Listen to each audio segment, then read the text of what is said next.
Alors, dans cette présentation, on va parler de construire un système d'envoi optimisé pour le call mailing. C'est quelque chose qui est crucial quand on va faire du call mailing à grosse échelle. Donc, aujourd'hui, on va se concentrer là-dessus, c'est-à-dire beaucoup plus sur la partie technique que la partie théorique que j'ai déjà pu traiter dans d'autres formations, d'autres contenus gratuits par ailleurs. Et donc, ce qu'on va voir aujourd'hui, c'est un rappel déjà de pourquoi faire du call mailing, un rappel donc de la légalité du call mailing, la différence entre le spam et le call mailing. Il y a encore trop de gens qui le confondent, autant du niveau utilisateur que celui qui reçoit le message, et puis comment se lancer à moindre coût. Tout ça, je l'ai déjà abordé, donc on va le survoler rapidement. Et puis surtout, on va se concentrer sur les trois étapes pour construire une opération de call mailing, et puis surtout la structure exacte qu'on utilise pour scaler et automatiser nos opérations, les nôtres et celles de clients. C'est quelque chose qui est fiable et qui permet de vraiment aller beaucoup plus loin, beaucoup plus fort. Et on va voir qu'en fait, c'est pas forcément par ça qu'il faut démarrer évidemment, mais on va creuser un peu toute cette question. Donc si vous êtes prêts, on va démarrer tout de suite. Alors, pour les rappels, d'abord, pourquoi envoyer des emails non sollicités, ce qu'on appelle des call mails, c'est-à-dire vraiment des courriels que les gens n'attendent pas? Plusieurs raisons à ça. D'abord, parce que l'emailing, c'est la solution la plus rapide et surtout la moins chère pour faire parler de ses produits, de ses services, de soi. Quand on s'adresse à des professionnels, bien évidemment, sinon on appelle ça du spam et pas des emails non sollicités, de la même manière du moins, mais c'est aussi la solution qui offre le meilleur retour sur investissement, très loin devant la publicité, devant tous les autres canaux que vous pouvez exploiter. C'est-à-dire que l'email, c'est ce qui convertit, il n'y a pas de mystère, c'est ce que j'utilise moi. Mon système de vente pour BHM et la plupart des business qu'on gère, il est basé sur le mailing. C'est-à-dire que effectivement, on capture l'adresse email de quelqu'un, ensuite on va avoir le temps d'avoir la possibilité de lui envoyer du contenu pour le convertir, le faire passer de froid à tiède et de tiède à chaud, et de travailler l'intérêt. Donc voilà, il n'y a pas de mystère, ça a toujours été, ça reste de toute façon aujourd'hui, quoi qu'il en soit, le canal, même s'il est descendant évidemment, même si on reçoit tous trop d'emails, ça reste quand même le canal qui est le meilleur retour sur investissement, et à charge pour vous évidemment de construire des emails qui fassent qu'on ait envie de les ouvrir plutôt que d'ouvrir ceux des concurrents. Bref, on en parlera un petit peu après. C'est aussi la solution la moins intrusive de prospection à froid, parce qu'on peut l'opposer à plein d'autres mécaniques. Par exemple, moi j'ai travaillé longtemps dans le télémarketing, quand on appelle quelqu'un, on est forcément dans l'interruption, alors que finalement quand on envoie un email, sauf si la personne elle a mis des notifs partout et que ça bip sur son téléphone, mais je veux dire par là qu'elle a le choix de le consulter quand elle a envie de le faire. Quand on reçoit un coup de fil, on peut pas, quoi. C'est là maintenant ou pas. Donc c'est un canal qui est asynchrone en fait, et c'est ça qui est intéressant parce que ça le rend moins intrusif, moins pénible, quoi. On peut facilement également trouver des emails, il y a le scrapping, les annuaires, linklead.io, des emails, il y en a partout sur internet en fait. C'est pas ça la plus grosse problématique à résoudre et à comprendre. C'est le moyen le plus simple d'engager de nombreuses personnes dans une discussion. Ça veut dire que ce qu'on cherche à faire finalement, c'est pas à vendre tout de suite, surtout pas avec du call mailing. Évidemment, ça serait une erreur stratégique, mais en revanche, c'est une très bonne manière de créer de la connexion, de la relation et avoir le temps ensuite de la travailler. Donc voilà, ce qu'on cherche à faire, c'est à lancer une discussion, faire en sorte que les gens nous répondent, et pour ça il y a des techniques qui sont très précises dont on va parler brièvement encore une fois, mais avant ça on va reparler de la légalité. La légalité, alors il faut savoir que tout le monde nous a tanné avec le RGPD, mais le RGPD il n'a rien changé en matière de call mailing, c'est-à-dire qu'il n'y a rien de neuf. Le RGPD, c'est sur le screenshot que vous avez sous les yeux, il est tiré en fait du site de la CNIL et c'est marqué noir sur blanc. Ça veut dire que les règles qui étaient applicables avant le RGPD sont toujours en vigueur et sont celles qui priment. C'est-à-dire qu'en fait ça interdit pas, en réalité le RGPD c'est la collecte des données personnelles, ce qui est encore autre chose, et c'est pour ça que c'est pas du tout affecté. Donc en réalité évidemment bien sûr que ça c'est un peu intimement lié malgré tout, mais le call mailing, la prospection à froid on peut la faire, évidemment après il y a des processus de traitement des données qui sont différents, mais le call mailing en lui-même n'est pas plus interdit qu'il ne l'était avant, il n'est pas du tout interdit. D'ailleurs en matière de dénomination en fait, pour un particulier on dirait que c'est du spam, alors que pour un professionnel on appelle ça du démarchage commercial. Donc c'est un peu ça, ou de la prospection commerciale, c'est un peu ça la limite entre les deux, c'est-à-dire que dès lors que vous adressez à des interlocuteurs professionnels et que votre proposition est en rapport avec leur activité, c'est autorisé. Ce qui est interdit après, et ce qui est réglementé du moins d'une manière nouvelle, c'est les données que vous collectez et que vous conservez. Donc faut savoir une chose déjà, c'est que les adresses email génériques, elles ne contiennent pas de données personnelles. Donc là, ça a été très clairement identifié. C'est-à-dire si vous vous envoyez sur une adresse mail, contact, SAV, etc., etc., évidemment, il n'y a pas de données personnelles dedans. Pour les autres, vous pouvez mettre en place un processus en 2 temps. C'est-à-dire on fait passer par un canal de call mailing et une fois qu'on va traiter vraiment les données, on va les faire passer par un processus avec une case à cocher et un opt-in qui fait que là on rentre complètement dans le cadre de la loi. Donc c'est un petit aménagement qu'on peut faire comme ça, mais très honnêtement, là je vous ai remis un lien vers le site de la CNIL, eh bien ça n'a pas changé grand-chose du tout, encore une fois. Alors, petit rappel sur la construction d'emails efficaces. Alors d'abord, sachez qu'un email de qualité non sollicité, il peut avoir un taux de plainte inférieur à celui d'un email sollicité, à condition que vous respectiez quand même quelques règles qui sont généralement de bon sens. N'essayez pas de vendre, ça c'est le premier des trucs, et puis n'essayez pas d'être trop froid, trop distant, trop corporate, quoi. Soyez drôle, original. Il ne faut pas que les gens s'ennuient en vous lisant. Ça veut dire si vous commencez vos phrases avec du langage, du jargon, du vocabulaire technique, juridique, machin, etc., ça donne pas envie d'aller plus loin. Même quand on est concerné, moi quand on me parle de l'implication des flux managériels dans je sais pas quoi, enfin vous voyez un peu l'idée, c'est tout de suite rébarbatif et même quand c'est son activité professionnelle en réalité. Donc les gens ils n'ont pas envie de ça, ils n'ont pas envie de lire ça et encore moins quand ils l'ont pas demandé quoi. Donc essayez d'être beaucoup plus original que ça, essayez d'avoir une optique qui capte l'attention des gens déjà et puis pensez aux publicités. Les publicités elles sont faites comme ça, c'est-à-dire on a un hook qui est là pour capturer l'attention des gens, un truc auquel ils s'attendent pas et ensuite eh bien on peut aller plus avant. Personnalisez vos messages, ça c'est un truc que je vois rarement aussi, mais qui est bien fait. Parlez-leur d'eux, de leurs problèmes, montrez-leur votre expertise par rapport à leurs problèmes, offrez des conseils par rapport à leurs problèmes, proposez-leur un rendez-vous, une vraie formation, prouvez votre valeur. Ça peut paraître un peu idiot quand je le dis comme ça, mais combien de fois les messages que je reçois, que je vois passer, c'est du style « Je suis un expert autoproclamé donc en tel ou tel truc et je me fais fort de machin. » Non, les gens s'en foutent que vous soyez un expert ou pas. Ce qui les intéresse en réalité, c'est simplement leur problème. Voilà, je suis passé sur votre site internet et je me permets de vous contacter parce que j'ai vu qu'il y avait tel et tel bug sur le truc et ça pénalise largement votre référencement. Alors voilà comment corriger ces 4 erreurs. Si vous voulez en discuter plus avant, eh bien je suis expert en SEO, ou du moins je m'occupe du SEO de la plupart de vos concurrents, ou je ne sais pas, vous pouvez trouver quelque chose qui est un peu dans cet ordre d'idée-là. Et là, vous avez démontré votre expertise d'une manière sans avoir besoin de l'étaler en disant que vous êtes un expert. Simplement, vous montrez et vous donnez de la valeur. La personne elle est contente de voir que voilà, vous demandez peut-être pourquoi votre site ne vous rapporte pas assez de monde. Bah voilà, il y a 4 erreurs sur votre truc. Vous pouvez simplement les corriger très facilement en utilisant cette technique-là, là. Et si vous voulez aller plus loin, bah, je suis disponible pour en parler. C'est simple, c'est efficace. Il ne faut pas chercher parfois beaucoup plus loin que ça. Et en réalité, tout le monde cherche à toujours complexifier un peu la démarche.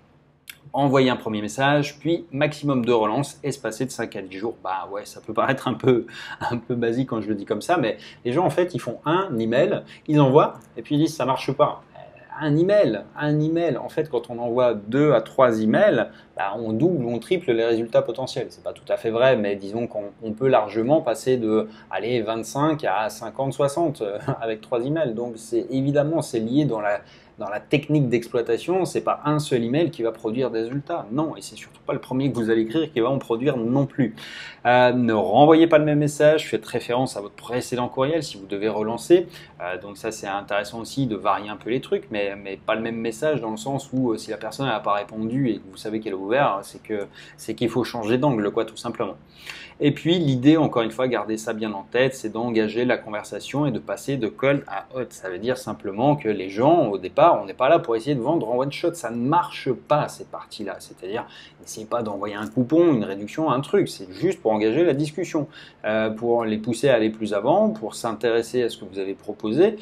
Mais ce n'est pas le moment de vendre du tout. Alors, pour envoyer vos campagnes, déjà, il y a 2 erreurs à ne pas faire. Encore une fois, on est toujours dans les rappels. Je ne vais pas creuser outre mesure, mais 2 erreurs à minima à éviter, c'est de ne pas nettoyer vos listes. Vous avez plein de serveurs comme ça, enfin plein de services, pardon, qui vous permettent d'éviter de griller votre réputation en envoyant dans des murs parce que les adresses email n'existent plus ou que c'est des spam traps. Donc, nettoyez vos listes. Ça vaut pas très cher, encore une fois, et c'est vraiment indispensable. Et ensuite, n'essayez surtout pas d'envoyer vos emails avec votre autorépondeur actuel, voire votre système de mailing actuel, parce que vous allez pourrir votre adresse email, vous allez potentiellement mettre en danger votre nom de domaine également. Donc il faut le faire à part, c'est-à-dire quand on fait du call mailing, on cloisonne. Vous allez prendre un domaine qui ressemble un petit peu par exemple, mais les gens ne s'attachent pas au nom de domaine en lui-même. Quand vous recevez un email, regardez votre réflexe. Qu'est-ce que vous regardez? Vous regardez le nom de l'expéditeur, par exemple Seb BHM. Vous ne regardez pas quelle adresse email l'a envoyé. Si vous voyez Seb BHM, vous savez que c'est moi et vous ouvrez. Donc vous n'allez jamais regarder quelle adresse email vous l'envoie. C'est exactement pareil pour la plupart des gens. Donc c'est pas l'adresse email, c'est même pas le nom de domaine qui compte. C'est finalement l'idée que vous allez comme ça pouvoir rebondir, mais surtout sans mettre en péril votre identité principale. Quand je dis identité, ça veut dire si votre nom de domaine vient à être blacklisté, ça va être un problème pour vous important à gérer. Si vous utilisez votre adresse email habituelle et que par ailleurs vous envoyez des newsletters à des utilisateurs légitimes, du moins, ça va être aussi pénalisant pour cette adresse-là. Donc il faut cloisonner toujours parce que évidemment les réactions des gens qui attendent un email et ceux qui ne l'attendent pas sont pas les mêmes. Alors même si c'est minime, malgré tout, ça va impacter votre délivrabilité, potentiellement votre réputation si vous faites n'importe quoi. Donc mettez des garde-fous, des paravents, des choses qui font que ça ruine pas vraiment tous les efforts que vous avez pu faire à construire une réputation en ligne. Quand je dis réputation, c'est pas votre réputation, c'est la réputation de votre adresse email, de votre nom de domaine. Ça serait dommage de la griller en ne prenant pas ces précautions élémentaires.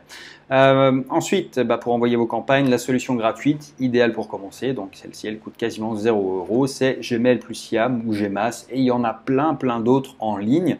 Alors, encore une fois, avec ça, vous allez faire vos armes, c'est-à-dire que vous n'allez pas évidemment envoyer 1,5 million d'emails avec ça, vous allez en envoyer quelques dizaines, quelques centaines tout au plus par jour, mais c'est amplement suffisant au départ. Alors, comment concevoir une opération? Déjà, il va falloir identifier vos cibles, segmenter autant que possible, c'est-à-dire n'essayez pas de parler à tous les artisans, parler aux plombiers, mieux parler aux plombiers chauffagistes et mieux parler aux plombiers chauffagistes de Toulouse. C'est ça la segmentation, ça veut dire d'aller très loin finalement parce que ça va permettre d'être effectivement beaucoup plus pertinent quand on écrit des messages, on va savoir exactement à qui on parle. Donc vous allez construire un avatar pour chacune de vos cibles. Un plombier chauffagiste à Toulouse, c'est pas la même chose qu'un plombier ou qu'un plombier à Paris ou un chauffagiste dans la Creuse. Donc évidemment qu'il y a des spécificités et évidemment plus vous serez spécifique et mieux ça marchera. Donc faites un avatar, il faut connaître effectivement du bout des doigts les attentes, les désirs, les problèmes, les éléments freinants, les désirs, les peurs, les aspirations de ces personnes-là, de vos cibles, parce que plus vous les connaîtrez et plus vous serez efficace. Et à partir de ça, vous allez pouvoir commencer à écrire une séquence. Quand je dis une séquence, ça veut dire pas juste un email, mais une séquence entière avec le but final en tête, c'est-à-dire que on utilise la technique du pied dans la porte. Ça veut dire quoi? Ça veut dire que un démarcheur à domicile dont la technique est tirée, le pied dans la porte, c'est simplement au départ, il va pas vous demander d'acheter tout de suite une pile d'encyclopédie pour le prix d'une semaine de vacances en Thaïlande. Non, il va vous demander d'abord un petit truc, un petit renseignement. Vous n'aurez pas l'heure, vous n'aurez pas un peu d'eau, un peu de truc. Et une fois qu'il a mis le pied dans la porte, il avance. Donc le but du jeu, c'est d'obtenir un premier oui pour ensuite engager le processus avec les gens. Donc là encore, quand vous savez ce que vous allez faire à la fin, c'est plus facile de décomposer ça. C'est-à-dire si votre objectif c'est d'obtenir un rendez-vous physique, par exemple, vous n'allez pas vous embêter à essayer d'envoyer les gens vers votre site internet. Ça sert à rien dans l'idée. De la même manière, si votre objectif c'est d'avoir un rendez-vous téléphonique, là encore, il y a plein de choses à éliminer parce que ça ne sert à rien. Donc partez de l'objectif final et remontez la chaîne avec ce type de choses. Mais encore une fois, plus vous serez pertinent vis-à-vis de votre avatar, de vos cibles, et plus vous allez être efficace tout simplement. Ensuite, vous allez inclure un maximum de personnalisation. C'est facile quand on a fait une bonne segmentation. Encore une fois, un plombier chauffagiste à Toulouse, on connaît beaucoup plus ses problématiques. Par exemple, on peut lui parler, je ne sais pas, des embouteillages sur la rocade, de trucs comme ça, qui vont être effectivement déterminants dans l'approche, parce que la personne intuitivement, elle va dire, ah effectivement, il sait de quoi il parle, et puis il m'écrit à moi, mais il n'écrit pas en masse. Et ce qu'on veut, c'est pour ça qu'on va envoyer peu de messages au départ. Enfin, vous allez envoyer un minimum de messages, 30 par jour, c'est bien et ça vous donnera déjà un très bon aperçu de vos erreurs. C'est-à-dire que il n'y a pas de méthode miracle pour écrire des emails, il faut juste les réajuster au fur et à mesure jusqu'à trouver quelque chose qui marche. Mais au départ, si vous voulez trouver ce qui marche, c'est plus simple de le faire avec un tout petit échantillon de cible. Ne parlez pas à tous les directeurs commerciaux de France, parlez à ceux qui ont des points communs. Ceux qui sont en région parisienne, qui sont dans une boîte de 1,50, c'est pas les mêmes que ceux qui sont à Sophia Antipolis et qui sont dans une start-up, par exemple. Enfin, j'exagère un peu, mais vous voyez extrêmement bien l'idée. C'est-à-dire, il y a des typologies de gens qui sont très différentes. Et la personne, si elle sent que ça n'a pas été écrit pour elle, elle va s'en cogner, quoi. Donc, c'est un peu ça la réalité à laquelle il faut se confronter. L'exemple que je donnais tout à l'heure sur le SEO, c'est parfait. C'est parce que là, la personne, elle s'est dit, ah, il est vraiment allé regarder mon site. Il m'écrit à moi. C'est pas un truc qu'il a fait pour tout le monde, parce que tout le monde n'a pas fait ces erreurs-là. C'est vraiment les miennes. C'est vraiment un truc qu'il a fait pour soi. Et donc, c'est possible de le faire, mais uniquement quand on le fait à petite échelle comme ça. Et c'est un très, très bon exercice pour devenir très bon en call mailing. Alors, évidemment, avec cette manière de procéder, vous allez vous améliorer en fonction des retours. Vous allez améliorer vos messages et ensuite seulement vous pourrez penser à automatiser et monter en puissance, mais pas avant, parce que c'est ridicule dans le faire de ce sens-là. C'est-à-dire que je peux vous confier une machine qui peut, techniquement parlant, envoyer 1 million d'emails tous les jours. Mais moi, je ne le fais pas en fait. C'est parce que, eh bien, si la technique le permet, en réalité, j'ai pas d'offre, j'ai pas de discours, j'ai pas de cibles qui sont suffisamment larges pour justifier que j'arrose tout le monde de cette manière-là. Et parce que plus on va taper large, évidemment comme ça, et moins on aura de résultats. C'est la technique exacte des spammers. C'est-à-dire, en fait, ils envoient 1 million d'emails et sur ce million d'emails envoyés, il y en a peut-être 100 au final qui vont acheter. Mais c'est pas grave parce que pour eux, ils ont des adresses email en quantité illimitée, ils s'en foutent de leur truc et puis surtout ils sont planqués au fin fond de la Russie. Donc nous on doit prendre le contre-coup inverse de cette stratégie-là. Ça veut dire ne rien, ça sert à rien d'envoyer 100, 1000, même 10 000 mails par jour. C'est pas, ça peut paraître peu quand on le compare à 1 million. N'empêche que sur 30 jours ça fait 300 000 et sur 3 mois ça fait 1 million. Mais tout ça pour dire qu'en fait ça sert à rien d'aller aussi loin si vous n'êtes pas capable d'avoir quelque chose qui tourne en amont. Sinon c'est vraiment du spam. Et donc ça veut dire d'être prêt, ça veut dire d'avoir testé vos messages, d'avoir testé vos optiques, vos funnels de conversion, de savoir comment, voilà, sur 100 personnes que j'ai contactées en mailing, il y en a eu tant qui ont donné un appel téléphonique, j'en ai rencontré tant, ça a généré tant de ventes, tant de chiffre d'affaires. Bon, voilà, maintenant on peut passer à la vitesse supérieure parce qu'on a trouvé un truc qui marche. Et surtout, ne confondez jamais spam et cold mailing. Et quand on commence à écrire à tout le monde, ça veut dire qu'on est plutôt dans le spam que dans le cold. Faites vos tests à la main. Je sais, c'est pénible et c'est volontaire parce que du coup, comme ça, vous allez être obligé d'en écrire peu. Mais pour le coup, vous allez réécrire vos messages chaque jour et surtout, vous allez parler à votre interlocuteur et pas à une cible. C'est-à-dire que si vous envoyez un message à Jean-Pierre Dupont qui est directeur d'une petite boîte à Marseille, eh bien, vous allez lui parler à lui et vous n'allez plus parler de la même manière si vous parlez à tous les directeurs de PME de France. Évidemment, donc c'est logique quand je le dis comme ça et c'est vrai que ça va être beaucoup plus pertinent, mais comme dans la vraie vie en fait on essaie de reproduire ce type de mécanisme parce que en faisant comprendre aux gens qu'on n'envoie pas un courrier ou un email qui est générique et qu'on envoie le même à tout le monde, eh bien on leur montre aussi qu'on s'intéresse à eux, qu'on peut leur apporter quelque chose et encore une fois plus on s'adresse personnellement à notre interlocuteur et pas une cible, encore une fois. Une cible, pour moi, c'est une catégorie de personnes, et ça va être beaucoup plus porteur, beaucoup plus pertinent. Après, vous pourrez sans doute un peu plus généraliser, mais l'idée, c'est quand même, au mieux, vous pouvez segmenter à l'infini et au mieux, c'est sur les résultats. Donc, l'idée, c'est tout simplement d'apprendre à marcher avant de vouloir courir. Ça peut paraître, encore une fois, simple quand je le dis comme ça, mais je le vois trop souvent. Si vous n'êtes pas capable d'avoir des résultats avec 1000 emails envoyés à la main, ça sert à rien d'essayer d'automatiser un truc qui marche pas. On automatise quelque chose qui a donné des résultats, qui a fait ses preuves. Avant, vous êtes dans la recherche. Ça veut pas dire qu'il faut abandonner parce que 1000 emails, ça marche pas et donc machin. Ça veut dire simplement que vous n'avez pas trouvé le bon moyen d'intéresser les gens. Donc ça, c'est une partie du travail importante, c'est-à-dire que la mécanique, c'est jamais que de la mécanique. Après, il faut piloter la machine, et piloter la machine, ça veut dire essentiellement créer en fait des messages qui vont convertir. Convertir, ça veut pas dire vendre, ça veut dire emmener les gens d'un point A à un point B. Ça peut être prendre un rendez-vous téléphonique, ça peut être vous rencontrer, ça peut être acheter quelque chose, ça peut être laisser un email, ça peut être s'abonner, enfin j'en sais rien, peu importe, c'est à vous de voir en fonction de vos éléments, mais ça marche comme ça. Il faut pas effectivement aller trop vite parce que vous allez griller en fait tout le potentiel que vous pourriez avoir avec le call mailing. Alors effectivement, une fois que vous serez au point, bien, il sera temps de monter en puissance et d'automatiser. Et voilà un peu la présentation du système tout en un qu'on met en place pour nos clients, pour nous également. C'est sa dernière évolution qui date maintenant d'à peu près un an où on les installe comme ça. Je vais vous expliquer un peu toute la mécanique, toute la logique derrière ça. Vous allez voir, c'est pas très compliqué, mais c'est quelque chose qui est très souple et très modulaire et qui à la fois est safe à exploiter. Alors, l'idée, c'est quoi? C'est d'avoir d'abord un serveur central, ce que j'appelais un back-end fantôme, parce que lui, il va rester totalement dans l'ombre. On va jamais le montrer. Il n'y a que vous qui connaîtrez l'URL de ce serveur-là, parce que il a un rôle qui est secondaire. C'est un petit peu comme si c'était finalement le moteur et la carrosserie en fait d'une voiture.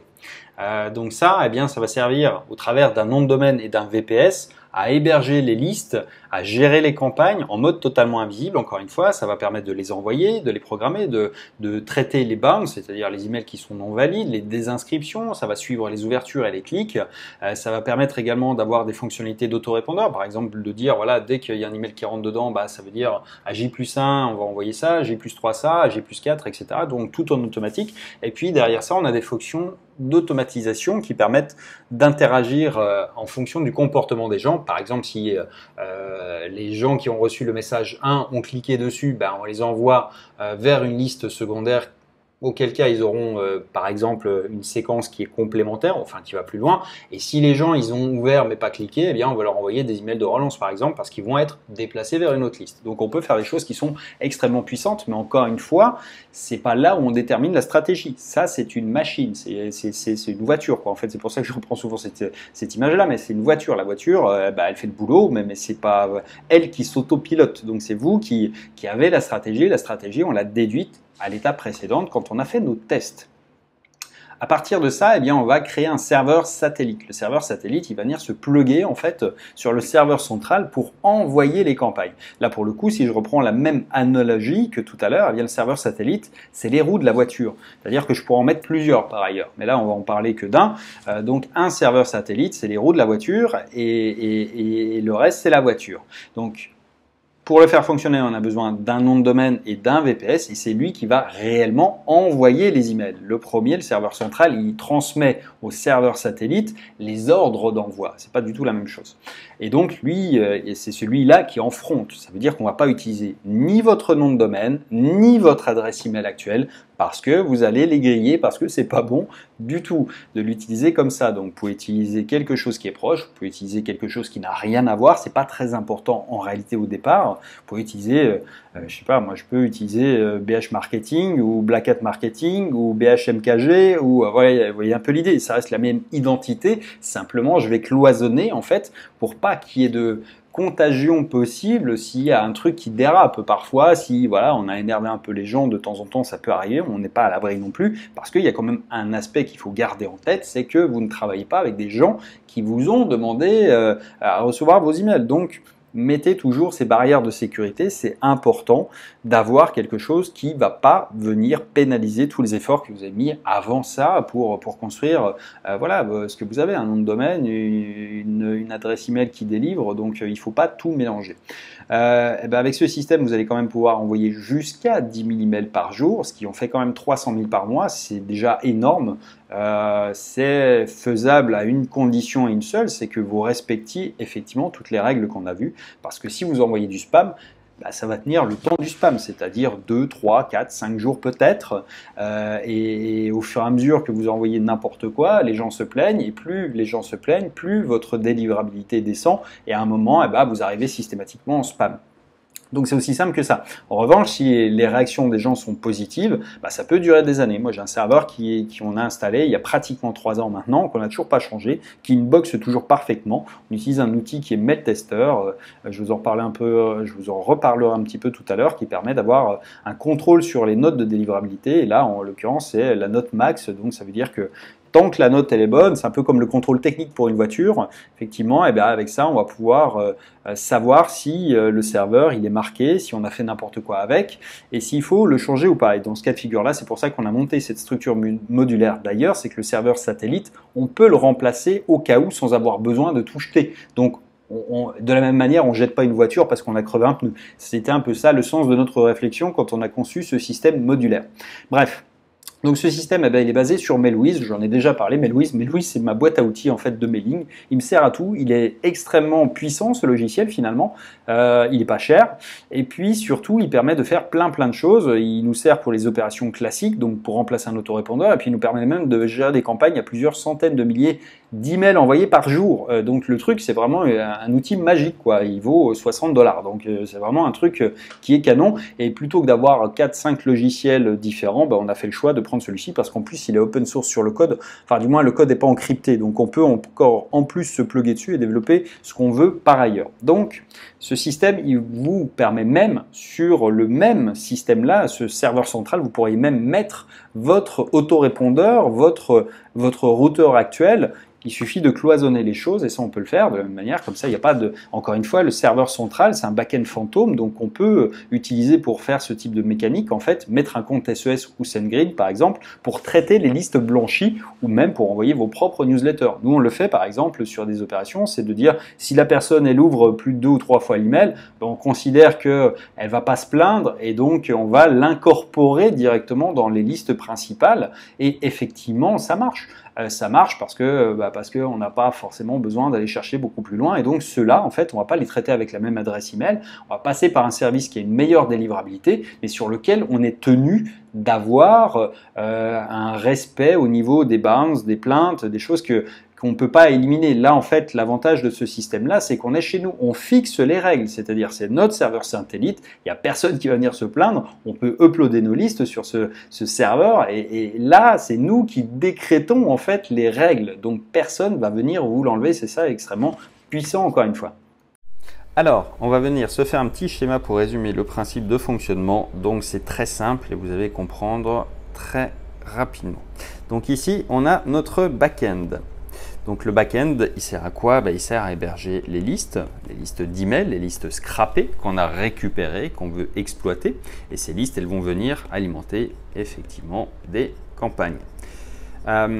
L'idée, encore une fois, c'est d'avoir quelque chose qui soit souple et qui soit surtout quasiment indéboulonnable, quoi. Donc plutôt que d'envoyer directement nos campagnes vers les prospects, on va venir intercaler quelque chose qui va le faire d'une manière qui est beaucoup plus cohérente pour la suite des opérations. On va voir pourquoi. Alors ici, et puis on va venir donc venir ici. Donc ici, on a notre SMTP satellite qu'on vient brancher en fait directement sur notre back-end.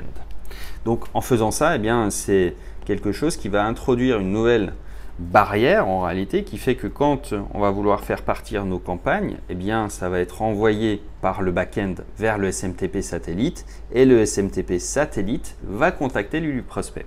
Quand on dit SMTP satellite, ça veut dire que chaque SMTP satellite va avoir sa propre adresse email, va avoir son propre domaine, sa propre IP, qui est forcément différente en réalité de celle de votre site actuel, de votre business actuel. Ce qu'on veut, c'est éviter de mélanger. Alors, ce qui va se passer, c'est quand on envoie ces campagnes, eh bien, quand un prospect ouvre, par exemple, eh bien, ça va remonter au SMTP satellite qui lui-même va répercuter dans les campagnes. De la même manière, si on a quelqu'un qui se désinscrit, si on a un bounce, ça va remonter ici et ça va être répercuté dans les listes pour qu'on désinscrive les gens qui ont des adresses email qui sont plus bonnes ou alors des gens qui veulent plus être contactés tout court. Donc de la même manière, on va toujours isoler un petit peu votre business, c'est-à-dire votre domaine, votre adresse email avec laquelle vous communiquez déjà avec vos prospects pour pas la mettre en péril. Ça veut dire qu'on va jamais utiliser en fait celle-ci, ce domaine-là, on va pas l'utiliser pour exploiter directement les opérations de call mailing. Ça veut dire que votre domaine ici, il va être différent, votre adresse email va être différente. Mais encore une fois, c'est pas très grave dans le sens où les prospects s'intéressent beaucoup plus au nom de l'expéditeur qu'à l'adresse email qui envoie. Moi, quand j'envoie des emails, les gens regardent si c'est Seb BHM et ne regardent pas l'adresse email que j'utilise plus spécifiquement. Donc c'est cette logique qu'on va adapter parce que comme ça, eh bien, on voit qu'on isole complètement toute cette partie-là de la même manière qu'on a cloisonné ici. En fait, eh bien, ça nous permet d'être tranquille. Voilà que là, quoi qu'il arrive, en fait, si on doit changer quelque chose, ça va être forcément uniquement au niveau du SMTP ici. Mettons qu'il meurt, eh bien on va juste venir en recréer un nouveau qui sera un remplaçant de celui-ci. On va venir le plugger ensuite de la même manière. Donc ici, on mettrait notre SMTP 2 et on viendrait hop, le brancher tout simplement sur le serveur. Un petit peu comme quand on a une voiture. Une voiture, on va pas changer on va pas mettre la voiture à la poubelle au prétexte qu'on a juste crevé une roue. Donc là, c'est à peu près cette logique-là. Mais théoriquement, si vous faites bien les choses, il n'y a pas de raison que ça ne dure pas dans le temps, encore une fois. Donc là, c'est un principe de précaution en fait qu'on met en place. Moi, je suis un peu un grand paranoïaque, mais c'est toujours pas mal d'avoir ce type de réflexion parce que ça permet de construire des machines qui sont plus pérennes. Et en fait, c'est ça ma principale préoccupation, c'est de passer le moins de temps possible en maintenance, en trucs qui sont un peu pénibles, et de me concentrer finalement sur des choses qui sont beaucoup plus pertinentes, c'est-à-dire finalement la stratégie. Alors, on arrive au bout de cette phase théorique. Donc voilà, vous avez compris un peu tout le système. J'espère que c'était suffisamment clair. Maintenant, vous demandez sans doute à quoi ça ressemble physiquement, enfin physiquement si on peut dire, mais à quoi ça ressemble quand on utilise ce type de système. Alors, je vais vous montrer en fait le logiciel qu'on utilise, qui est Mailwiz. Mailwiz, j'utilise pour les opérations d'autorépondeur, des opérations de call mailing, des opérations même d'envergure. Quand on exploite plusieurs centaines de milliers d'envois par jour, on utilise ça aussi parce que c'est très souple en fait et ça permet d'avoir une interface qui correspond à tous nos besoins. Mais bref, l'idée, alors je ne vais pas vous montrer le moteur de la voiture, je vais vous montrer un petit peu l'habitacle en fait, si j'ose dire, c'est-à-dire finalement la partie à laquelle vous avez accès quand vous gérez les campagnes. Le moteur, une fois qu'il est mis en place, en fait, ce qui vous intéresse vous, c'est d'utiliser la voiture. Là, je vais vous montrer à quoi ça ressemble quand on utilise la voiture. Vous allez voir que c'est une interface qui est vraiment très très simple. Je vais vous montrer brièvement en fait le front-end, c'est-à-dire la partie de Mailwiz qui est destinée à gérer un petit peu toute la partie centrale. Donc c'est assez simple, hein, les coulisses, le moteur, vous n'avez pas besoin de vous en occuper. En réalité, voilà à quoi vous allez devoir être confronté ensuite. C'est quelque chose qui est très simple. Donc encore une fois, on a un élément où on a nos listes. On va pouvoir uploader directement nos fichiers en CSV, en texte, peu importe. On va avoir des outils qui permettent de merger les listes, de les fusionner, de les splitter, bref, encore des outils qui sont intéressants parfois. Et puis, on va pouvoir gérer nos campagnes depuis cette interface-là, donc des campagnes qui sont des campagnes normales, à savoir, par exemple, j'envoie immédiatement un email à la liste des plombiers de Paris et je tape mon message et zou. Ou alors, on peut créer des campagnes qui sont des campagnes d'auto-répondeurs, c'est-à-dire, alors, je crée une séquence de 5 emails à J+1, J+2, J+3, J+5, etc., etc. et qui va comme ça s'automatiser tout seul comme un grand. En parlant d'automatisation, eh bien, il est possible également d'inclure des campagnes qui vont être limitées à certaines personnes. Par exemple, on peut créer une campagne en fonction de ce que les gens ont fait ou pas fait. S'ils ont ouvert et cliqué, s'ils ont ouvert et pas cliqué, on va pouvoir leur envoyer un message qui est différent. Donc comme ça, on va vraiment, encore une fois, pouvoir faire en sorte d'avoir un maximum de travail qui est fait d'une manière automatique par le logiciel. Vous avez également accès bien évidemment à tout ce qui est stats, les stats d'ouverture, et puis vous pouvez même utiliser des templates.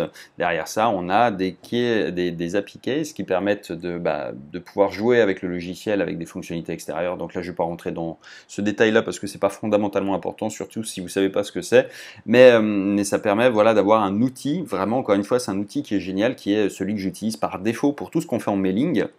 Parce qu'il me permet de faire un autorépondeur, il me permet de faire un autorépondeur pour le call mailing et il me permet d'envoyer des centaines de milliers d'emails par jour si je le souhaite aussi. Donc dans différentes opérations, dans différents cas de figure, mais au moins c'est une plateforme qui pour moi est unifiée et j'ai pas besoin d'apprendre à utiliser 25 logiciels, ce qui est devenu une espèce de tannée insurmontable. Donc là, on a vraiment quelque chose qui est à la fois simple, qui est complet et qui permet de mettre en place la stratégie qu'on a déployée. Donc ça veut dire, eh bien là, voilà, ça c'est votre back-end fantôme auquel voilà, on a résumé finalement au plus simple de ce que vous avez besoin vraiment d'avoir vous après parce que c'est pas évidemment nécessaire pour vous d'avoir accès au moteur. Enfin, j'entends par là que quand on achète une voiture, c'est pas pour la démonter soi-même, c'est pour l'utiliser. Donc là, c'est à peu près la même logique. Alors, pour résumer un petit peu tout ce qu'on a vu, eh bien, d'abord, c'est vos serveurs, ce sont vos machines, c'est-à-dire que là, pour le coup, c'est vous qui allez pouvoir fixer les règles du jeu. Vous n'êtes pas comme dans un schéma classique tenu par un autorépondeur, par un routeur qui va vous dire ta liste j'en veux pas, ta liste tu l'uploades pas. Là vous allez pouvoir uploader ce que vous voulez, vous allez pouvoir faire ce que vous voulez. Simplement vous allez également pouvoir mêler à qui vous voulez, mais il y a une contrepartie, c'est que vous êtes responsable de votre délivrabilité. La délivrabilité c'est quoi? C'est en fait la capacité à arriver en boîte de réception. Alors pour résumer rapidement, parce que c'est un peu compliqué d'en faire un truc accessible, mais on va le faire d'une manière schématique, c'est que la délivrabilité, c'est une note un petit peu comme un contrôle technique pour une voiture. Ça donne ça, c'est-à-dire quand j'installe un système de mailing, on va le tester en fait sur mail-tester.com et on a un score. Ce score, en fait, il nous dit tout simplement, voilà, j'ai examiné ton truc, il y a les bonnes signatures, t'es référencé en spam nulle part, t'as bien mis ce qu'il fallait ici, là c'est parfait, ok, donc on a la note de délivrabilité maximale, tel qu'un contrôle technique vous donne l'autorisation de rouler, là c'est un peu pareil, simplement, encore une fois, comme pour une voiture, la voiture elle va faire le job, mais c'est vous qui la pilotez comme vous allez piloter le serveur de mailing, c'est-à-dire que la délivrabilité elle est évolutive. Évolutive dans le sens où, si vous envoyez par exemple 1000 emails à des prospects par exemple et qu'il n'y en a que 2 qui ouvrent vos emails, de fait, vous allez être considéré par les messageries comme un spammer. 2 pour 1000, c'est un score de spammer. Donc vous serez de fait considéré comme un spammer. Donc ça va durer un petit peu, mais pas très longtemps. Et plus vous avancez avec des mauvais chiffres comme ça, et plus votre note va descendre, vous allez passer à 9, puis à 8, puis à 7, puis à 6, puis à 5, et plus en fait vous allez avoir de difficultés à inboxer. En revanche, si vous respectez la schématique que je vous ai donnée tout à l'heure, eh bien ça va continuer, ça va perdurer. Moi, j'ai encore des serveurs qui ont quasiment 3 ans, j'ai des clients qui ont réussi à les flinguer en une journée. Il y a les deux extrêmes, mais comme si je vous donne les clés d'une Ferrari aujourd'hui, elle peut aller à 300, simplement ça ne veut pas dire que vous allez pouvoir la conduire longtemps, parce que si vous faites un 300 en ville, ça va durer une après-midi, pas plus a priori, et encore. Donc c'est la même logique, la même cohérence. L'avantage de notre système qui est modulaire, je vous le rappelle, c'est que finalement, même si vous faites n'importe quoi, eh bien, on n'est pas obligé de tout détruire, c'est-à-dire que on va pas acheter la voiture parce qu'on a un pneu crevé, quoi. Donc l'idée, c'est qu'on peut remplacer le serveur satellite. L'autre, le serveur central, il est dans l'ombre, il est bien au chaud, bien tranquillement. Lui, il n'arrive jamais rien. Donc la carrosserie et le moteur sont protégés et puis on peut changer uniquement une partie de l'ensemble. Donc ça a cette vocation là aussi, c'est pour ça qu'on l'a fait de cette manière-là. Donc voilà un peu pour résumer les éléments et je vous invite d'ailleurs à tester vos emails maintenant. D'ailleurs, vous pouvez envoyer un email, vous allez sur mail-tester.com et vous allez rentrer, en fait, on va vous donner un email bien précis en fait, qui va être une boîte de réception qui vous est destinée. Vous allez envoyer un email sur cette boîte de réception là et MailTester va analyser le courrier que vous avez envoyé. Il va vous dire si vous êtes référencé sur tel ou tel site qui dit que vous êtes un spammer, qui peut-être vous manque des notes, etc., etc. Et avec ça, eh bien, vous avez des indications sur ce que vous pouvez améliorer. Mais bref, après vous allez dire, est-ce que voilà, c'est fait pour moi? Pas forcément. D'ailleurs, je le déconseille souvent ce type de système si vous n'êtes pas prêt à faire les efforts qui vont avec. Encore une fois, la machine que je vais vous livrer, elle est parfaitement installée, configurée et parfaitement au top de la délivrabilité. Simplement, il va falloir être prêt à apporter de la valeur à vos prospects ou bien, si vous partez dans l'idée de juste les spammer, ça sert à rien, c'est promis un avenir de quelques journées, quelques semaines maximum et ça va faire perdre du temps, de l'énergie pour rien en réalité. Parce que, encore une fois, on peut envisager le problème de plusieurs manières, c'est-à-dire qu'on peut se dire, voilà, je vais envoyer 1 million d'emails et puis faire comme un spammer, c'est-à-dire, sur le million, il y en a bien 1000 qui vont ouvrir, qui vont cliquer, et ça va payer le reste. Ouais, peut-être, mais c'est pas une bonne optique, encore une fois, parce que c'est pas comme ça que vous allez avoir des offres qui convertissent en place, que vous allez pouvoir mettre en avant. Vous allez être obligé d'être comme un spammer au fin fond d'une grotte en Russie, et vous allez vous planquer, alors que si vous le faites d'une manière qui est logique, cohérente et que vous assumiez ces parties-là, une manière de l'aborder qui est très simple, c'est encore une fois de le mettre en face, vraiment, c'est de dire oui, je fais du call mailing, mais je le fais bien, c'est-à-dire j'apporte de la valeur. Moi j'ai des gens qui m'envoient des mails, ils ont le droit de me l'envoyer, juridiquement j'entends, mais ils m'envoient des emails sur les mutuelles pour enfants et les mutuelles pour chiens. J'ai ni l'un ni l'autre. C'est à mon sens un spam, dans le sens où, certes, ils ont le droit de me l'envoyer, mais pour moi, c'est un spam. D'ailleurs, je les mets en boîte de spam parce que ça ne m'intéresse pas, parce que c'est pas ciblé, tout simplement. En revanche, quelqu'un à qui j'aurais pas donné l'autorisation de m'envoyer un email, mais qui m'en envoie un et qui m'apporte de la valeur, oui, moi je prends. Quelqu'un qui me dit, Seb, j'ai regardé ton site, il y a 2-3 erreurs, là tu pourrais les corriger, tu vois, en bricolant un peu, et puis si tu veux, j'ai aidé un tel ou un tel, là, il n'y a pas très longtemps, pour des trucs un peu similaires, je pense que tu pourrais facilement doubler ton trafic en utilisant ça ou ça. Si tu veux, on prend un quart d'heure sur Skype, on en parle, je t'explique, et puis on voit ce qu'on peut faire. Évidemment, c'est simple comme approche, mais ça marche tellement bien.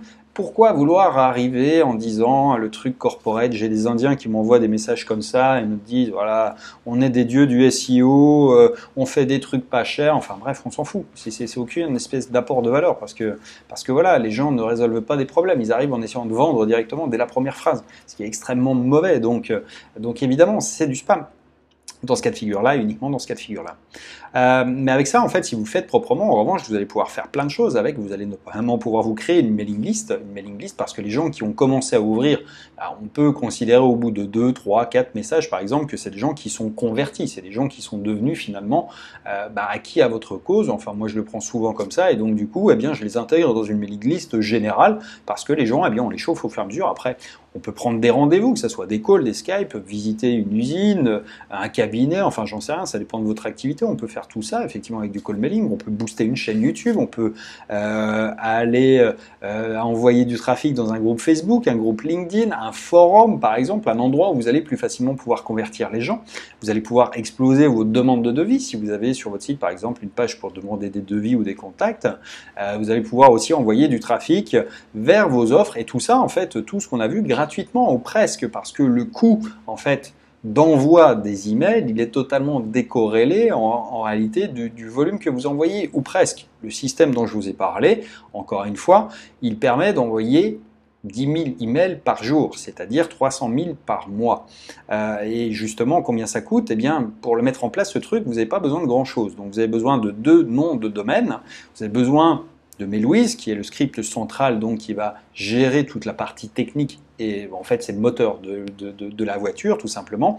Vous avez besoin de 2 VPS à 5,99 x 2, c'est-à-dire 11,98 par mois, et avec ça en fait vous pouvez envoyer déjà 300 000 emails par mois. Vous voyez qu'en fait 300 000 emails par mois pour 12 €.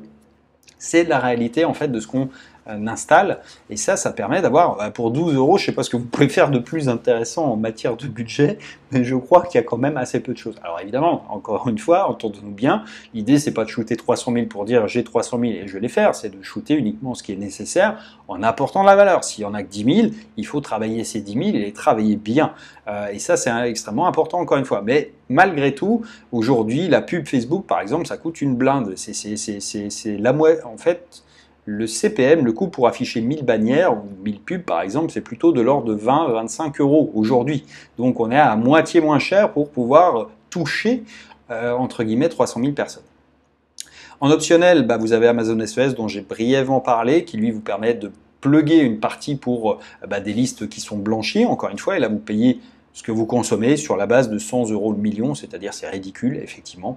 Et puis à ça, il y a juste des frais d'installation qui sont là la partie technique, c'est-à-dire comment est-ce que finalement on transforme 2 serveurs qui sont pas faits pour ça au départ, parce que voilà, c'est un peu ça aussi la magie du truc, c'est qu'on a travaillé sur des solutions techniques qui permettent de convertir quelque chose qui n'est pas fait pour en machine à mailing, parce qu'en réalité notre prestataire technique c'est OVH, vous pouvez aller chercher ce type de serveur, ils ne les proposent pas, ils vont vous proposer des serveurs, des VPS, des machins, des trucs, mais vous n'allez pas avoir la capacité de faire ce que je vous propose de faire avec, parce que on les configure d'une certaine manière, et c'est ça en fait qui demande de la compétence technique et qui fait ce coût d'installation qui lui est facturé une seule fois pour l'ensemble de la machine de ce système, donc le serveur central, le serveur satellite, Mailwiz, la configuration, etc. Je vais y revenir un peu après.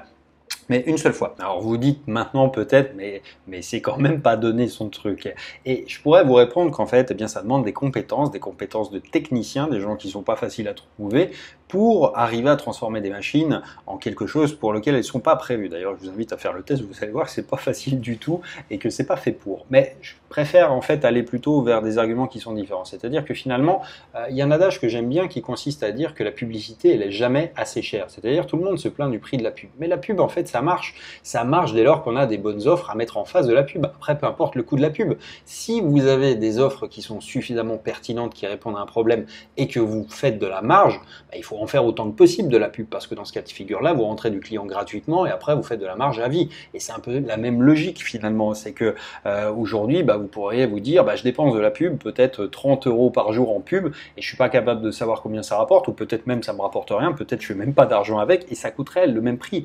Mais au-delà de ça, ça, j'aime mieux avoir une logique qui est encore plus finalement pragmatique, c'est de dire que, voilà, est-ce que ça changerait quelque chose si vous aviez 100, 500 ou même 1000 prospects frais par semaine? Est-ce que ça changerait quelque chose si vous aviez 100, 500 ou 1000 visiteurs vers vos offres, vers votre forum, sur votre newsletter? Est-ce que tout ça, ça changerait votre business ou pas? Alors, c'est pas ce que je vous promets parce que, évidemment, ça va dépendre de votre secteur d'activité d'une part. Si vous êtes dans un truc qui est gigantesque, bah, évidemment que c'est facile à faire. Et si vous êtes dans un tout petit marché, peut-être 100, c'est la limite basse. Mais peut-être que si vous êtes dans un truc qui est grand public et qui s'adresse à tous les DRH de France, bon, on peut envisager d'avoir des chiffres aussi hauts.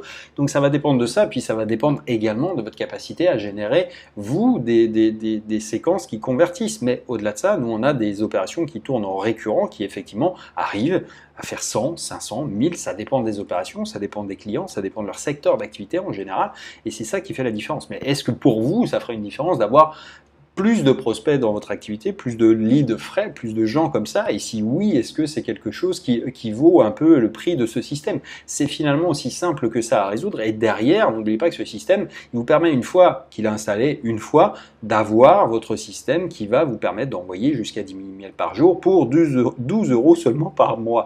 Et ça, c'est quelque chose qui est imbattable. Alors, je dis pas après, ça va dépendre encore une fois de ce que vous voulez faire. Moi, je peux pas avoir de contrôle en fait sur ce que vous allez faire ou pas de cette machine. C'est-à-dire que la plupart des résultats, comme je vous l'ai expliqué, ils viendront de vos actions, bonnes ou mauvaises, ou de votre manque d'action aussi peut-être. Et donc, voilà, je peux vous garantir une chose, c'est quand on envoie des emails qui sont bien écrits, qui répondent à un problème, qu'on a bien ciblé les bonnes personnes, et ben ça fonctionne. Et oui, ça apporte du trafic et des ventes et des éléments sur lesquels on peut s'appuyer ensuite. Donc, ça vous appartient, encore une fois, je ne peux pas faire le boulot à votre place, enfin si, je peux le faire, mais pas au même prix. C'est-à-dire qu'on a des prestations, effectivement, sur lesquelles on fait de la rédaction de mailing, on s'occupe d'envoyer les campagnes, etc. C'est possible, mais pas pour ces budgets-là. Je suis quelqu'un d'occupé, on n'a pas des disponibilités énormissimes en plus, mais on peut le faire. Mais bref, petite parenthèse coupée. Maintenant, si vous êtes prêt à passer à l'action et si vous êtes dans la bonne logique de le faire, encore une fois, avec toutes les méthodes que je vous ai expliquées, eh bien voilà comment ça se passe. Vous réservez la prestation, vous allez recevoir la shopping list, donc 2 noms de domaine et 2 VPS. Attention, je vous dis où acheter et quoi commander. Je vous ai fait des vidéos qui vous permettent tout de suite de savoir voilà, quelle machine, parce qu'on ne peut pas le faire avec n'importe quelle machine, et puis des noms de domaine sur lesquels on doit intervenir. On doit avoir un accès entier à un compte, donc on le fait d'une manière séparée sur un compte sur lequel il n'y a pas de souci avec des domaines que vous avez déjà. On ne peut pas interférer avec votre business et faire n'importe quoi, donc on demande des choses qui sont très précises, mais j'ai fait des vidéos pour que ça soit extrêmement précis et calé. Donc ça, vous l'avez tout de suite après la réservation de la prestation. Ensuite, vous nous transférez les éléments qui sont nécessaires à l'installation, c'est-à-dire tout ce qui concerne les serveurs et les noms de domaine. Évidemment, on ne peut rien faire si on ne les a pas, et donc à partir de là, nous on installe les serveurs. On achète et on paramètre Mailouise pour vous et on vous livre même en français le logiciel. On teste l'ensemble et sous 7 jours, on vous livre le système prêt à l'emploi, prêt à faire partir vos premières campagnes. Donc voilà comment ça se passe. Et en bonus de cette prestation, eh bien, j'ajoute un guide de prise en main de Mailouise en vidéo que j'ai fait moi. Vous avez également une formation de démarrage rapide pour comprendre un petit peu comment est-ce qu'on met en place les opérations de call mailing depuis son serveur. Et puis surtout, j'intègre la formation envoyer des milliers d'emails ciblés sans jamais passer pour un spammer, qui est effectivement la formation que j'ai créée et remise au goût du jour au fur et à mesure du temps, mais elle existe maintenant depuis quelques années et effectivement, c'est des principes qui sont plutôt intemporels. Il y a des templates d'emails, il y a des choses qui vont me faire gagner beaucoup de temps. Cette formation aujourd'hui, elle est vendue 297 €. Donc vous voyez qu'il y a quand même déjà suffisamment d'éléments pour vraiment que d'ici à 7 jours, vous ayez tous les éléments en place. Et d'ailleurs, d'ici à ce soir, vous pouvez déjà avoir passé les commandes de VPS, à vous demander au maximum 15 minutes de boulot. Vous regardez la vidéo, vous reproduisez ce que vous voyez. Bref, 15 minutes, vous me transférez le mail. À partir de là, vous avez accès immédiatement à la formation. Donc, vous allez pouvoir commencer à bosser dessus. Vous travaillez vos séquences cette semaine. Et dans 7 jours, vous serez prêt à lancer vos premières campagnes quand vous aurez reçu votre système. C'est aussi simple que ça. Alors, évidemment, je vous l'ai dit, c'est marqué, c'est le troisième point. Enfin, le deuxième et le troisième, c'est vous accédez à la formation. Donc, c'est pas pour décorer, c'est vraiment pour la mettre en application. Et d'ailleurs, vous avez une semaine pour commencer à bûcher un peu vos séquences ou les remettre à plat si vous avez déjà des opérations en place et puis réadapter ça pour finalement, quand vous allez recevoir le serveur, avoir déjà quelque chose qui soit prêt à envoyer. Donc, il n'y a pas de perte de temps avec cette mécanique-là et ça fait qu'effectivement, vous pouvez aller relativement vite. Encore une fois, l'idée c'est pas d'aller plus vite que la musique ou plus vite que nécessaire, c'est de le faire avec les bons outils, avec les bonnes méthodes et avec surtout cette vision à laquelle je tiens, où c'est pas un système qui est fait pour spammer, encore une fois, parce que ça va pas marcher longtemps si vous le faites avec tous les principes que je vous ai résumés dans cette présentation et puis surtout ceux qui sont intégrés dans la formation, eh bien vous allez avoir de quoi faire vraiment des résultats qui sont extrêmement sympas. Je vous assure que c'est de loin, très loin, une petite mécanique à prendre en main, évidemment, quand on n'a pas l'habitude d'écrire des emails, de faire un peu le jeu de l'avatar, etc., tout ça, évidemment, ça peut paraître un peu obscur, abstrait, mais en réalité, c'est quelque chose sur lequel on peut avoir vraiment un poids immédiat, et encore une fois, 12 € par mois pour envoyer 300 000 emails à terme, donc c'est vraiment un canal sur lequel vous devez investir de la compétence, un petit peu de budget au départ, mais je veux dire de la compétence, parce qu'après ça va vous servir tout le temps. Si vous savez écrire des emails ensuite, et si vous avez bien compris cette mécanique, vous pouvez la dupliquer après pour vos listes habituelles, et vous allez voir que vous allez faire forcément plus de trafic, plus de chiffres, et ça c'est génial, parce que l'email, encore une fois, ça sert à ça, c'est-à-dire c'est le meilleur canal pour faire de la vente. C'est-à-dire qu'on fait YouTube, c'est fait, moi je montre beaucoup ma tête sur YouTube, parce que évidemment ça rend sympathique, parce que les gens réagissent, parce que les gens, ça leur donne confiance, mais ce qui vend, c'est pas ça, on vend pas sur YouTube. C'est un moyen de faire de la connexion, c'est un moyen d'être plus présent, d'être un petit peu partout sous les yeux des gens, mais c'est pas ça qui vend. Ce qui vend, encore une fois, c'est quand on envoie un email et qu'on dit boum, il y a ça, et si ça t'intéresse, clique ici et va là. Ça vend, c'est comme ça. Et donc c'est vraiment le seul canal que vous devriez avoir besoin de maîtriser aujourd'hui, et c'est le seul dont vous êtes propriétaire par ailleurs, eh bien c'est celui-là. Vraiment, encore une fois, c'est celui qui vous assure toute indépendance. Mais bref, donc si vous êtes encore une fois prêt à passer l'action, il y aura peut-être des liens dessus, dessous, je ne sais pas encore, ça dépendra à quel moment et où vous regarderez la vidéo. Et surtout, eh bien, vous avez un lien, c'est bhmarketing.info/serveur call mailing, et vous accéderez à une offre qui reprend tout ce qu'on a vu là précédemment. Donc ce que je vous propose, ça va être de passer à vos questions, celles que j'ai reçues du moins et qui reviennent régulièrement et qui me semblaient intéressantes de traiter. Alors, tac, tac, j'avais Philippe, Fred, Stéphane notamment, qui avait finalement une question qui se rejoint un petit peu. C'est, disons, c'est pas tant la légalité que c'est même pas la moralité, c'est un peu la perception qui peut être négative des prospects. Alors encore une fois, je pense que c'est un faux débat, j'en ai pris un exemple tout à l'heure, mais la réalité du truc, c'est que si vous faites n'importe quoi, ça sera mal perçu. Si vous faites des trucs qui sont extrêmement pensés vers les prospects, ça va marcher. C'est aussi simple que ça, mais je reprends l'exemple que je donnais tout à l'heure. Moi, quelqu'un qui a le droit juridiquement de m'envoyer un email et qui m'envoie un truc sur les mutuelles pour chiens et les trucs pour enfants, ça m'intéresse pas. Je suis pas dans la cible. Donc je sais que c'est un spam. C'est un spam, même si c'est pas un spam juridiquement. Enfin, pour moi, c'est un spam dans le sens où ça m'apporte aucune espèce de valeur. Et ça m'agace au plus haut point. J'imagine comme vous. Ceci dit, quelqu'un que je connais pas et qui m'envoie un email qui résout un de mes problèmes, qui dit tiens Seb, au fait j'ai regardé tes vignettes sur YouTube, tu pourrais faire mieux. Bon, ça j'en suis conscient aussi, mais qui me le dirait comme ça et qui me dirait voilà, tu pourrais peut-être faire ça, tiens j'ai trouvé un logiciel, je sais que voilà, t'as pas le temps ou tu t'en moques un peu, bref, il y a ça, ça, ça, et si tu veux, en fait, on pourra en discuter, j'ai peut-être un truc qui peut t'intéresser. Enfin voilà, c'est assez simple de l'amener, non pas sur le terrain de ce qu'on fait nous, mais directement de s'intéresser aux gens et puis de leur montrer qu'on s'est penché sur leur cas. C'est-à-dire, moi, quelqu'un qui m'envoie un email en me disant tiens, j'ai regardé ta vidéo machin là sur YouTube, ouais, c'est pas mal, c'est quand même un peu dommage que t'aies pas fait tel ou tel truc, t'aurais gratté en référencement avec ça, tu vois, juste avec ce petit truc, t'aurais pu la positionner peut-être en première page et garantir, tu vois, pas mal de trafic. D'ailleurs, tu peux le corriger, il suffit que tu mettes ça en place et puis voilà quoi. Et d'ailleurs, si tu veux aller plus loin, on pourrait prendre un petit quart d'heure, j'ai quelques stratégies qui sont sympas, j'ai bossé avec un tel youtubeur et un tel youtubeur, d'ailleurs tu les connais sans doute, et puis tu vas voir, tu pourrais déployer, t'as vu, ils ont grimpé quand même sur les 3 derniers mois, c'est pas par hasard, c'est parce que je les ai aidés. Là, évidemment que ça apporte énormément de valeur, donc adaptez-le, cette logique à votre secteur d'activité, à votre mécanique, et vous allez voir que les gens, ils vont pas se plaindre, bien au contraire, quoi. Alors après, ça implique effectivement d'avoir un bon ciblage d'une part, et puis surtout de s'intéresser vraiment aux problèmes des gens, de bien les connaître, d'où encore une fois la segmentation qui est extrêmement importante pour arriver à construire un discours qui fasse sentir aux gens qu'on s'intéresse vraiment à eux, qu'on connaît leurs problèmes et qu'on est donc un interlocuteur qualifié. Mais au-delà de ça, après, c'est extrêmement simple. Ouais, si vous apportez de la valeur, les gens vont pas s'en plaindre, quoi. Moi, j'ai jamais pesté contre un serveur qui avait été trop attentionné au resto, par exemple. C'est à peu près la même chose. C'est-à-dire, hey, on fait trop, il est trop sympa. Non, c'est pénible, quoi. Non, non. Évidemment, non. Donc, c'est encore une fois, je peux comprendre pour pour des gens qui ont un peu cet a priori, mais c'est normal parce qu'on réfléchit avec ce qu'on reçoit nous dans nos boîtes de réception et généralement bah, c'est pas de la meilleure qualité quoi, tout simplement. Donc ça coule de source quoi, tout simplement.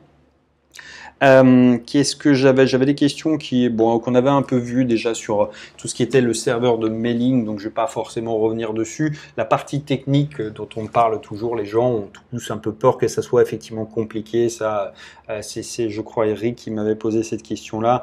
Ah, bon, la partie technique, encore une fois, c'est nous qui la gérons au départ, l'installation. Après l'entretien, il y en a pas vraiment quoi. C'est-à-dire la machine elle tourne, point barre quoi. C'est pas un truc qui est fait pour s'arrêter. C'est pas un serveur qui est monté sous Windows, donc il reboot pas tous les 3 du mois et puis il fait son job sans avoir besoin qu'on s'en occupe. Le seul truc, c'est si vous faites n'importe quoi, effectivement, il va falloir intervenir, mais là pour changer une roue, ce que j'ai expliqué dans le système, et là effectivement c'est pas quelque chose qui est prévu au départ du moins, mais qui par ailleurs se fait, quoi. Voilà, tout simplement. Le côté technique, après ça, c'est vraiment l'autorépondeur en lui-même, enfin, du moins le système de mailing, c'est Mailwiz. Mailwiz, c'est vraiment un truc qui est génial puisque je l'utilise pour tout, encore une fois, et celui-ci, il est documenté. J'ai fait une petite vidéo, alors une petite formation vidéo parce que le truc, il fait des tonnes et on peut faire vraiment des trucs géniaux avec.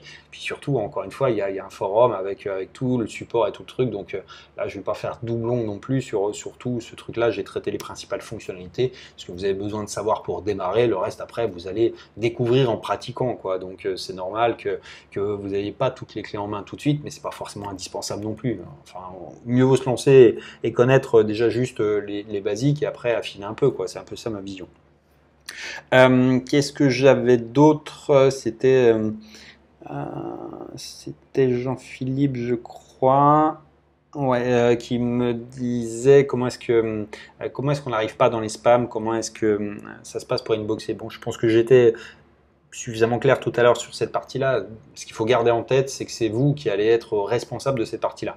Sauf au tout début, parce que les hébergeurs se méfient. Ça veut dire qu'au tout départ, quand vous arrivez de nulle part, une IP toute neuve, avec un nom de domaine tout neuf, avec une adresse email qu'ils ne connaissent pas, ils regardent et donc ils ont tendance à mettre en spam directement. Mais ça, c'est temporaire. Ça veut dire qu'en fait, ils attendent de voir un petit peu ce que vous faites. Mais c'est normal. Quelqu'un qui arrive de nulle part, qui essaye d'envoyer, je sais pas, par exemple, 100 000 emails, bah, il bloque au bout de 1000 parce qu'ils se disent wow, qu'est-ce que c'est que ce truc? Et c'est logique, encore une fois, après ils vont attendre de regarder ce que vous faites, comment ça agit, ils ont des statistiques comme ça, enfin voilà, il y a du monitoring sur leur truc qui fait que ça intervient dessus. Mais après, ce qui se passe, c'est qu'ils ont des outils en fait qui permettent de mesurer ce que font les gens, les interactions avec les gens. C'est-à-dire un peu comme sur les réseaux sociaux. Si vous interagissez pas avec le message d'une page ou d'une personne, au bout d'un moment, il va disparaître de votre feed. Là, c'est pareil dans les boîtes de réception. Gmail et compagnie ont du monitoring dessus, donc ils savent qui ouvre, évidemment, ils savent qui scroll, c'est-à-dire si c'est un message qui fait, je sais pas, 10 scrolls, bah, ils vont savoir que vous en avez regardé 90%. Si vous en regardez qu'1% et que vous appuyez sur le bouton spam, c'est pas un bon signal. Si en revanche vous descendez jusqu'en bas, que vous remontez et vous redescendez, c'est plutôt un bon signal. Si vous répondez, si vous partagez ce message, si vous répondez voilà, en mettant un long message vous aussi, enfin voilà, il y a plein de signaux. Des signaux positifs, des signaux négatifs, mais encore une fois, c'est les interactions que vous déclenchez, vous, qui vont donner ce type de résultat. C'est-à-dire si voilà, vous mettez un message qui est pourri, comme je le disais tout à l'heure, bah, vous n'allez pas avoir d'interaction, ou du moins assez peu, et finalement, ça va pas être un excellent signal. A contrario, si les gens commencent à vous répondre parce que vous leur avez posé une question et que les gens ont senti que vous étiez intéressant, eh ben, ça va être un excellent signal. Donc c'est vous qui la construisez, et comment est-ce qu'on construit, enfin comment est-ce qu'on n'arrive pas en boîte de spam et comment on arrive en boîte de réception, bah, il faut juste respecter cette mécanique-là qui consiste à faire en sorte que les gens ne vous prennent pas pour un spammer, ce qui fait qu'ensuite, les messageries ne vous prennent pas pour un spammer. C'est mécanique, c'est-à-dire qu'ensuite, moi, ce que je peux vous livrer à 10 sur 10, ça va pas faire votre boulot, quoi. C'est-à-dire, c'est pas parce que la machine est faite 10 sur 10 que les gens vont l'ouvrir. C'est pas parce que le serveur est fait 10 sur 10 que ça va vendre, que les gens vont cliquer, etc. Non, c'est parce que vous avez développé un discours. Encore une fois, j'en parle longuement dans la formation, comment envoyer des milliers d'emails non sollicités chaque jour sans jamais passer pour un spammer. Donc, ça fait partie de cette formation-là. Mais encore une fois, ça vous appartient. Moi, je peux pas avoir le contrôle de tout, encore une fois. Quoi d'autre? autres, je crois que c'était à peu près tout sur les questions que j'avais notées. Les autres ne sont pas forcément directement raccordés au call mailing. Encore une fois, là, c'était la partie plus technique qui nous intéressait. La partie stratégique, je l'ai survolée, mais c'est volontaire, encore une fois, dans le sens où j'ai déjà fait 2 formations dessus, une sur le scrap, une sur le call mailing en lui-même express. Donc, ça veut dire comment est-ce qu'on, voilà, la partie, comment est-ce qu'on construit les messages. Donc, là, en assemblant un peu le tout, vous avez la totalité. Et je voulais pas faire non plus une présentation qui dure 3 heures. Donc l'idée, c'est de rester court, synthétique et quand même efficient. Je pense qu'avec ça, eh bien, on a fait le tour de la question. À charge pour vous d'aller chercher un peu plus d'informations. Mais de toute façon, si vous n'êtes pas déjà intéressé par cette démarche, voilà, c'est un filtre qui, à mon sens, est intéressant. Parce que bah, voilà, peut-être vous dites c'est pas pour moi parce que j'ai pas les offres ou parce que etc. Bon bref, bah, voilà, vous avez juste la capacité à creuser si ça vous intéresse, mais en attendant le contenu existe déjà, d'où l'idée de pas forcément le réintégrer. Et puis pour la partie qui concerne en revanche bah, les gros serveurs de mailing, c'est-à-dire plutôt pour des choses qui sont du routage, de l'affiliation, enfin tout ce qui est au-delà de 10 000 emails envoyés par jour. J'en parle dans une présentation à part.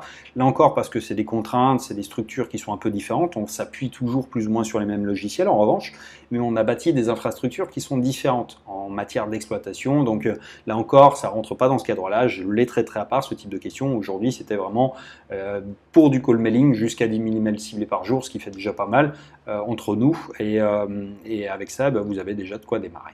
Bref, voilà pour cette présentation. J'espère que ça vous aura appris plein de choses. Encore une fois, bah, vous avez tous les éléments pour passer à l'action ou me contacter si besoin était. Et puis, je vous dis à très bientôt dans une prochaine. Ciao, ciao.